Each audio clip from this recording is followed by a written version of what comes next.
Jean Fajardo. General, magandang umaga po sa inyo. Welcome po, Double Weng sa Double B Radyo na TV pa. Magandang umaga, ma'am. Magandang umaga po, Sir Weng, Ma'am Weng, at sa lahat po ng nanonood at nakikinig sa inyong programa. Magandang umaga po. Ma'am, pakipaliwanag ka muna sa amin bago sa ibang issue. Yung naging policy direction o policy statement ni PNP Chief Nicholas Torre III na paramihan ang mahuhuling drug suspect.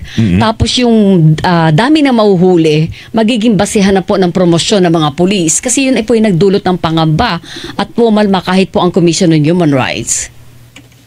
Yes, Ma'am Weng. Linawin po natin, Ma'am, itong sinabi po ng ating Chief PNP na paramihan po ng huli.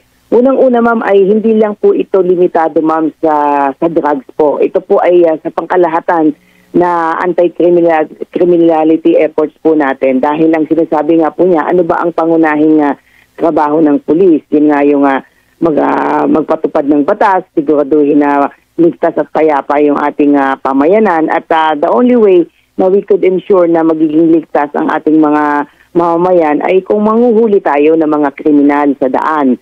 At yung paramihan ng huli ay kung may mga kriminal, kapag marami tayong nahuling kriminal, ay masisigurado natin na magiging ligtas nga tayo. At the only way we could do that ay kailangan manghuli. At yun po yung isa sa pangunahing trabaho po ng pulis na manghuli po ng mga kriminal. At doon naman po, Ma'am, sa ito pa ay magiging basihan sa promotion kasi 4 po, Ma'am, yung basihan po sa promotion. Yan yung ating haba ng yung serbisyo, sa iyong present rank, education, eligibility and training. Subalit ang sabi niya, baka po pwede nating bigyan ng premium yung mga nakakahuli dahil napakahirap, Ma'am, ang sabi nga ng ating CPNP, isa sa napakahirap na trabaho ng pulis ay yung manghuli. At nababalitaan natin na yung mga pulis, kapag may lumalapit sa kanila, ay parang seemingly ay ibinabato sa barangay or sinasabi na hindi yan po pwedeng kasuhan. So ayaw ng ating CPNP yan. Ayaw niya na tumatanggi dahil natatakot ang pulis natin sa pang-aresto. Kaya on that context, sinabi niya ay hindi po pwede. Dapat ay marami tayong nahuhuli dahil maraming kriminal na nagkalat sa daan. So on that context, Ma'am, yun po yung sinabi ng ating CPNP. Paano po ang halimbawa nasa kalye? Paano natin madedetermine o matutukoy ang isang kriminal para maaresto siya?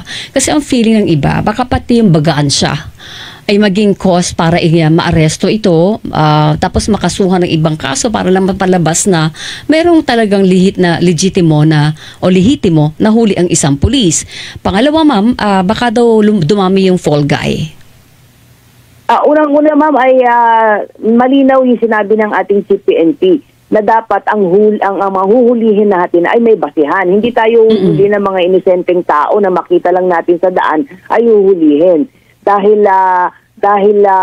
malinaw ang sabi nga niya, hindi po pwedeng kapag ang isang pulis humuli dahil sa maling paraan na sa una pa lamang at yun ay nakasuhan na, ay makakasuhan kaagad yun, ay madidismiss kaagad sa kaso yan. So hindi po pwedeng ang isang pulis para lang makakomply ay kukuha lang siya ng mga inosenteng pulis, ay inosenteng tao para lang makakomply. Hindi po, Ma'am, malinaw po yun na yung ating panghuli po ay dapat may legal na basihan at hindi po pwedeng for the sake na makakita lang siya ay huhuli po siya. Hindi po pwede po yun.